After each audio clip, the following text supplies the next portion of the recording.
बिलकुलसुद्धा चिकट न होणारी अशी ही झटपट तयार होणारी भेंड्याच्या भाजीची रेसिपी आज मी तुमच्याबरोबर शेअर करणार आहे. आता इथे भेंड्याच्या भाजी बनवण्यासाठी अर्धा किलो एवढी भेंडी मी घेतलेली आहे.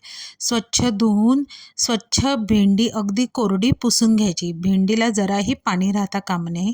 ही टिप नंबर 1 आहे तुमची भेंड्याची भाजी चिकट न होण्यासाठी.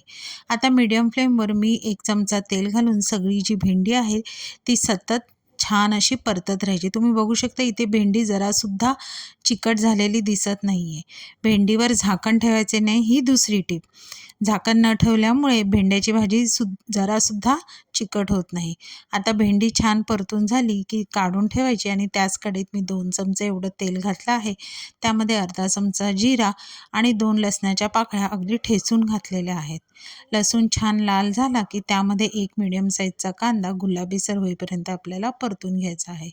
आता त्यामध्येच एक बारीक चिरलेला टोमॅटो घातला आहे. टोमॅटो साधारण नरम झाला की त्यामध्ये हळद, लाल तिखट, धने पावडर घालून छान असं परतून घ्यायचं. आता त्यामध्ये आपण भाजलेली भेंडी, चवीपुरतं मीठ घालून मीडियम फ्लेमवरच छान आलटून पलटून परतून घ्यायचं.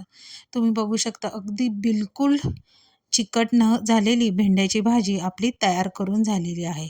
तुम्ही ही रेसिपी नक्की घरी ट्राय करून बघा. रेसिपी आवडली तर रेसिपीला लाईक करा, शेअर करा, कमेंट करा. चॅनलला नवीन असाल तर चॅनलला सबस्क्राईब करा आणि अशाच नवीन रेसिपीसाठी बेल आयकॉनला प्रेस करायला विसरू नका. तोपर्यंत मस्त मस्त राहा.